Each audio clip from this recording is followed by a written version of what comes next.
홀로 존재할 수 있는 건 아무것도 없어요. 자, 들풀 하나가 꽃을 피워내는데도 흙이 필요하죠. 물이 필요하죠. 태양이 필요하죠. 바람이 필요하죠. 이 모든 조건과 도움을 받아야 풀이 자라고 생존하고 꽃을 피우는 거예요. 우리 인간 사회도 그렇잖아요. 내가 부모가 없으면 못 태어나잖아요. 응? 스승이 없으면 배움을 못 하잖아요.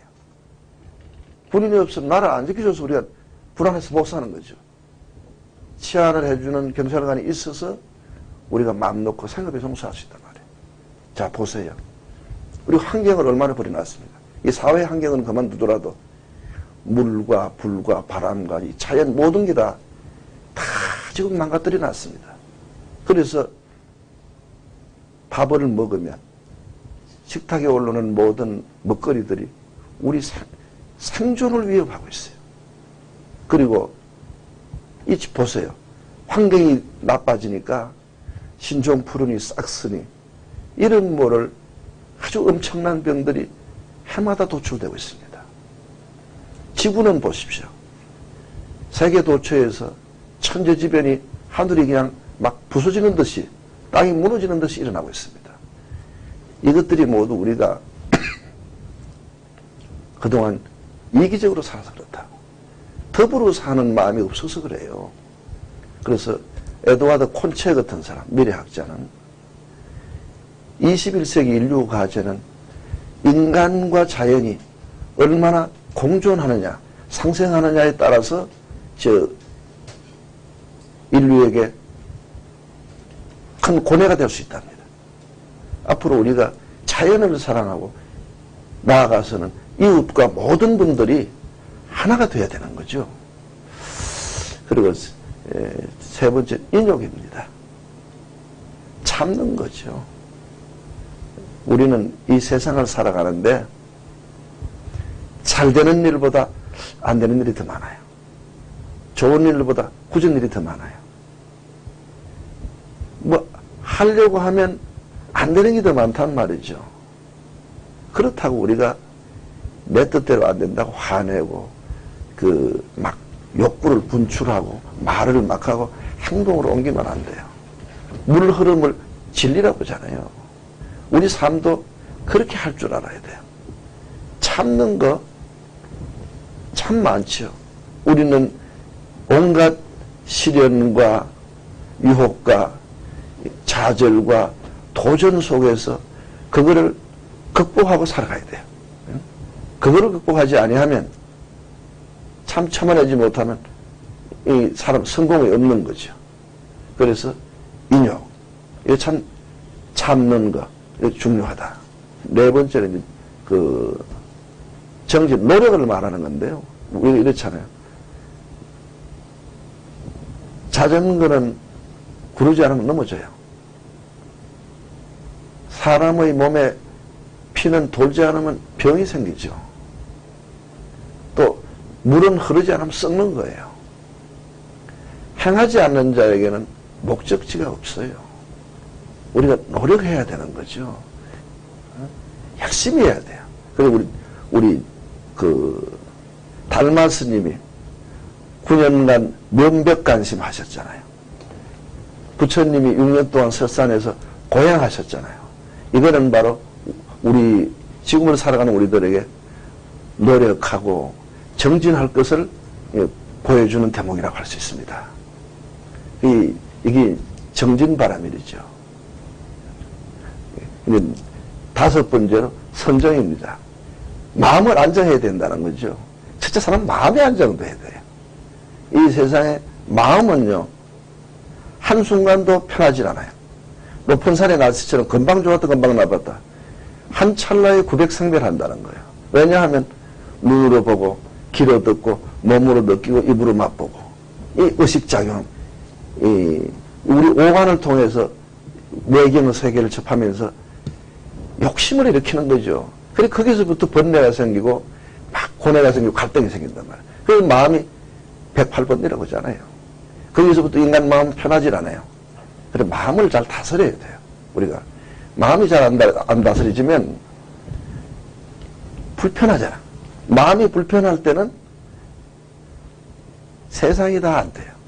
자, 밥을 먹어도 모래 씹는 거죠. 잠을 자도 잠도 안 오잖아요. 우리 여성들이 화장을 하면 마음이 불편하고 이럴 때는 화장빨도 안 받는 거예요. 뭘 해도 아니 살고 싶은 의욕마저 없어져요. 마음의 병이 생기면. 그 마음이 또 병이 생기면 편하지 않으면 이 세상을 살아가는데 온갖 병이 됩니다. 이 마음을 편하게 갖는 수행이 뭐냐? 불교에서 참회고 참선이에요. 그리고 여러분 한번 시간이 있으면 집에서도 조용히 앉아서 인터넷 들어가시면 참선하는 법이 있을 겁니다. 여러분들 마음을 편안히 잡아야 합니다. 마음을 편안하게 잡는 거, 마음을 안정하는 게 선정수행이에요. 여섯 번째로 우리가 지혜라고 합니다. 지혜는 깨어난 삶을 살자는 거예요. 어두운 마음으로 살면 사람을 사는 게 불행할 수밖에 없어요. 그렇기 때문에 마음을 깨인 마음으로 살자. 우리가 자동차가요. 이 세상, 이 굴로 가는데 라이트가 없이 밤에 간다고 생각해 보세요. 근데 우리 마음도 라이트 없는 것처럼 컴컴한 마음으로 살아가면요, 불행할 수밖에 없어요. 예를 들어서 수박을 화채해서 먹어야 되는지 삶아야 먹어야 되는지 그조차 모를 정도로 오는 게 불행인지 오는 게 행복인지 어떻게 해야 불행하게 살고 행복하게 사는 건지 그 자체를 모르면 안 되는 거죠. 마음이 달이나 해가 검은 구름 속에 묻혀 있으면 빛을 발을 못합니다.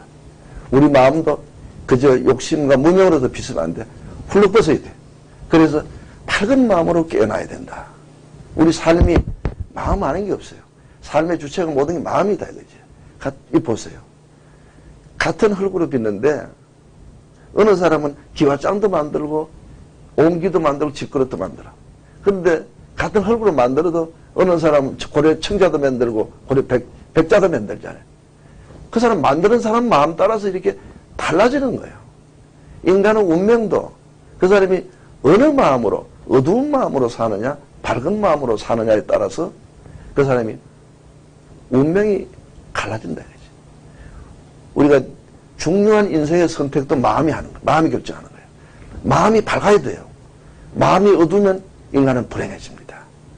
그리고 그 마음을 닦아야 되죠. 절에서 사월 초파래 같을 때 등을 켜는 거는 어두운 마음을 등불이 밝히듯이 내 어두운 마음을 밝게 깨어나는 삶을 살지 아니하면 우리가 불행한 것이죠. 그래서 조지 라드 러셀경 같은 사람은 우리 21세기가 굉장한 과학과 또 이 지식과 이 문명이 발달한 세계라고 얘기해요. 그러나 인류의 고뇌와 범민은 더욱 심화됐다고 합니다. 그래서 자기가 연구를 해보니까 어디서 온 것이냐. 지식이 발달하고 과학이 발달하고 문명이 발달해도 거기에 상응하는 지혜의 정대가 없었다는 거예요. 그렇기 때문에 인류는 그 범민을 벗어나고 참 행복해질 수 있는 길은 깨달음의 세계라는 거예요. 그게 어디냐? 바로 반야심경의 지혜라는 거죠. 그리고 우리가 앞으로 인생을 살아가는데 무엇보다 마음의 지혜가 필요하다. 깨닫는 마음. 그리고 아침 저녁으로 우리가 세수를 하고 막 거울을 보면서 머리도 만지고 넥타이도 만지고 옷매매새를 이렇게 만지는데 그것도 중요하죠. 그러나 가장 더 중요한 거는 자기 마음도 삐뚤어져 있는지 내 말에 때가 묻어 있는지 행동이 혹 잘못되지 않았는지 정신적으로 혹 어둡지 않은지 우리가 한번 외모를 만질 때 내면의 세계에서 한번 들러봐야 된다. 이 마음이 인생을 만드는 거예요. 이게. 그렇기 때문에 이 여섯 번째 말하는 지혜라고 하는 거. 깨인 마음이라는 거. 반드시 깨인 마음으로 사야 돼. 84,000 법문의 부처님 가르침의 요체가 바로 이 마지막에 이 지혜입니다. 앞에 보시하고 또 지계를 지키 더불어 사는 마음, 참는 마음, 노력하는 마음, 정신의 집중, 이 5가지는 마지막에 이 6번째인 지혜, 이것이 없으면 불가능합니다. 우리 삶을 깨인 마음으로 보다 이 사회도 국가도 아름답고 멋있고 우리 개인들의 삶도 풍요로움 넘치고 살맛 나는 이런 사회가 됐으면 좋겠다, 이렇게 생각합니다. 아무쪼록 오늘 저와 함께 시간 내주신 여러분께 감사드리고 더운 날씨에 축구 보시면서 신나게 인생을 사시기 바랍니다. 감사합니다.